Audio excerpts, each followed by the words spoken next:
And when I worked with Becky on demo, it like made, and I'd sit with her at a show at like, you know, San Diego, and she'd have like lines of like 40 like 12-year-old girls waiting to meet her. I just thought that was really great. Wow, I know. So Did you love that? It warms my heart. She's got like legions of fans in that way, and I sit all by myself next to her. That's so cool. So she's like a hero to these girls. yeah. So I'm not trying to like you know make some kind of statement with that. I mean, usually I generally feel like everybody I work with is the right person for the book. Like I worked with Nikki Cook on that last know. and I mean, like I said in my last panel, I just knew that was like something she'd be great at, that particular story. Yeah, and it was cool to see Nikki Cook. If you guys don't know her, she was on the indie scene and doing something for Activate.com. And just really cool, great artist, and seeing her come into slowly starting to come into comics now, like printed comics. She's getting good really fast. She is. She's getting really good. I'm gonna have a question for Brian, but I need a question for Amy. So if anyone has a question, hand it up to me for Amy. So Brian, Zach wants to know from I Want More Comics, who actually, thank you guys for letting me borrow these. What inspired the desire to have the Viking era as a setting for character stories?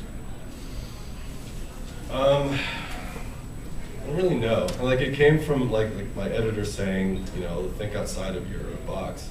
And I remember like my office is this long, narrow room that's filled with bookshelves on both sides. And often what I do when I need to come up with like a name for like a character, which I have like the hardest time ever, I'll spend days trying to think of some name. I'll just spin in my chair and look at spines of books on the shelves and like pick 2 names. And then hopefully they'll work. And so I remember getting this mail, and he's like, think outside your box. And I just like turned in my chair and I was like looking to see what I've been reading or what I like, and I looked at DVDs. And I just watched a bunch of like those post-World War II Japanese mafia films, like the Yakuza Papers. It's like incredibly bleak, extremely violent films. And I really liked them. So I said, wow, that's... Yeah, the violence. Really. Yeah, so I sort of like that like feel. Okay. And then I just thought about like other things I liked, and it just dawned on me that I did like Vikings. I kind of always have since I was a kid. And at one point around that time, this other editor at DC tried to get me interested in the Viking prints, that old character. Which I didn't feel like was right for me. So I guess Viking somewhere was still in my head. And so I said, okay, like, you know, crazy, violent, bleak crime stuff, Vikings. Nice. And put it together. And that's really just what I did. And I remember sending it to them, and I was like super into it, but I somehow thought they would think it was too weird. Well, you know what's so funny, because I have probably with your book is one of the most black and white reactions I've heard from people, because they're either like, they love the Northlanders or they hate it, and I always hear like, it's like Sopranos meets, I've heard that before, you know, meets Vikings or whatever, but it makes sense now that you say that. And I actually really, reading it recently, just got really into it. I think it's really, really cool. People really hate that book. It's not a recognizable Viking if you read like other comics or something. Right. And that was in...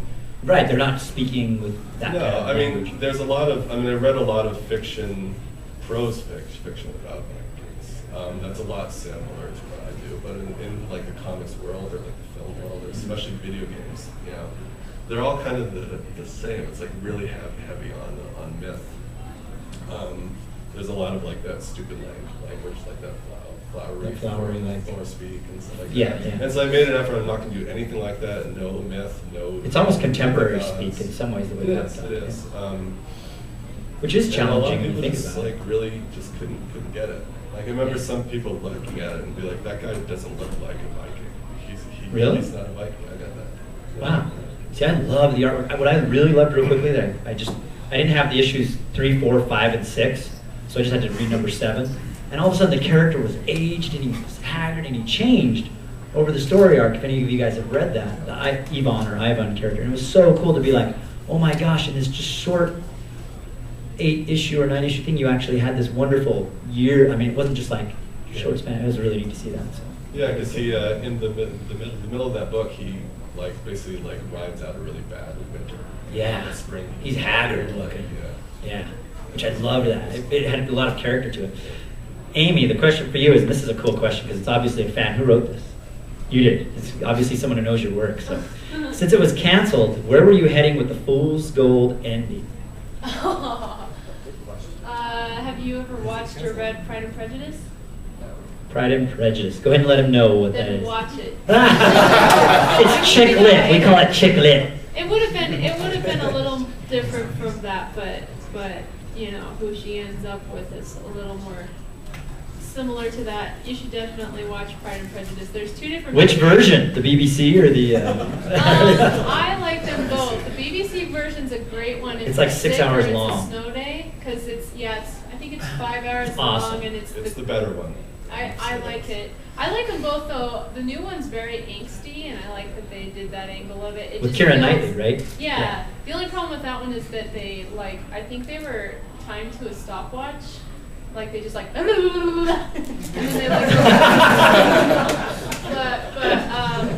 I thought that Mr. Darcy in both of them was quite sexy, and so I think they both succeeded. Women always love Mr. Darcy. Yeah. Right? Yeah, see? But let's see, and then also concerning the whole where should her stand be on jerks and stuff like that, it becomes more of a introspection of it, where it's no longer how do you figure out who's going to hurt you, because that ends up hurting you too.